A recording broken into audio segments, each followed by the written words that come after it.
Dah mulai Bu ya. Assalamualaikum warahmatullahi wabarakatuh.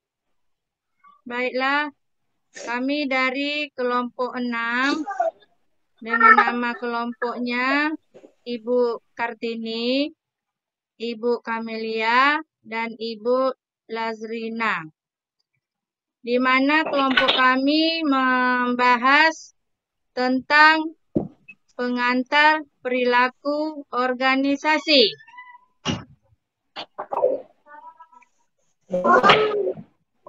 Pengantar perilaku organisasi ada 3. Yang pertama, perilaku organisasi. Yang kedua, hal yang mempengaruhi kinerja organisasi. Yang ketiga, kontribusi ilmu pengetahuan lainnya.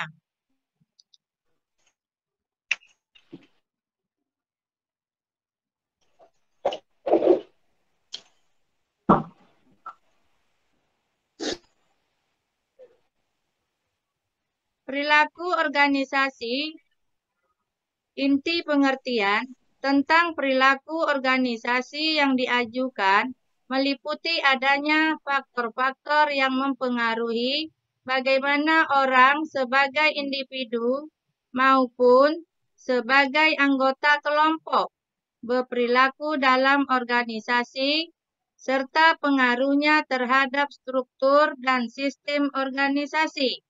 Sikap dan perilaku orang yang beraneka ragam dalam organisasi ini dipelajari untuk mencari solusi tentang bagaimana manajemen dapat mengelola organisasi secara efektif. Kepada Ibu Kamelia, dilanjutkan.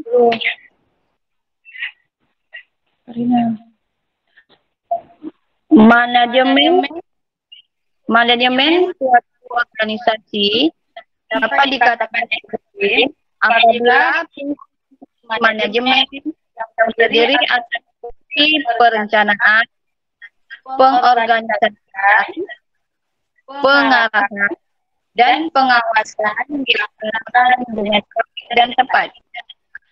Peran manajer dapat dilakukan dalam kelompok peran, yaitu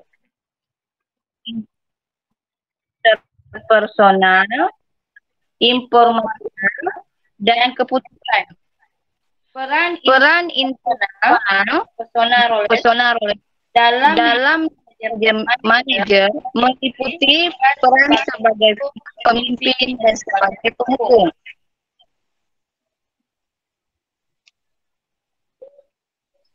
Lanjut, Bu.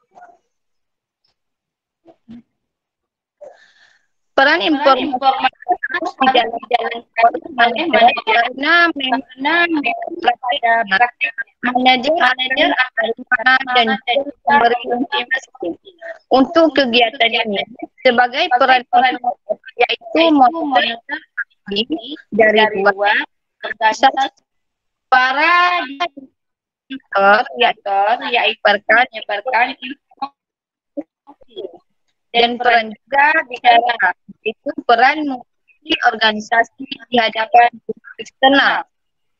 Sedangkan keputusan diartikan bahwa manajer harus mampu menentukan pilihan atas berbagai alternatif keputusan, yaitu sebagai wirausahawan, penyelesaian dan pengelola sumber daya dan sebagai pemimpin. Pada Ibu Lazrina, lanjutkan. Yang kedua, hal yang mempengaruhi kinerja organisasi.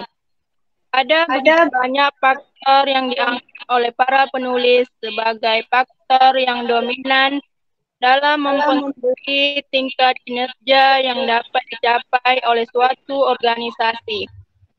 Faktor tersebut dapat disebabkan oleh faktor internal organisasi maupun faktor eksternal organisasi. Ada yang mempersoalkan peralatan, sarana, prasarana, atau teknologi sebagai faktor dominan. Ada yang mengenalkan kualitas sumber daya manusia yang dimiliki suatu organisasi, dan ada yang mempersoalkan mekanisme kerja, budaya organisasi, serta efektivitas kepemimpinan yang ada dalam suatu organisasi. Yang ketiga, kontribusi ilmu pengetahuan lainnya. Beberapa ilmu yang ikut memberikan kontribusinya dalam memperkembangkan dari ilmu perilaku organisasian adalah psikologi, sosiologi, antropologi, ekonomi, dan ilmu politik serta sejarah.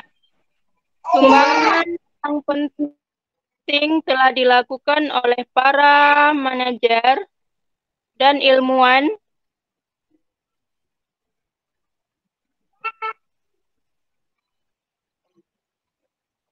sumbangan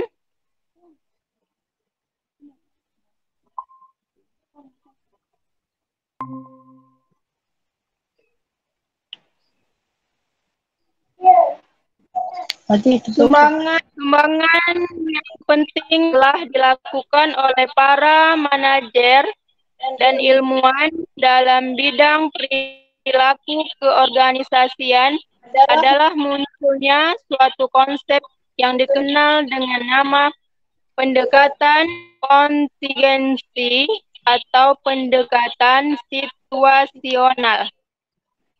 Pendekatan ini diarahkan kepada pengembangan pada tindakan manajer yang paling sesuai dengan situasi tertentu dan karakteristik dari orang-orang yang terlibat di dalamnya. Demikianlah dari kelompok 6. Terima kasih. Assalamualaikum warahmatullahi wabarakatuh.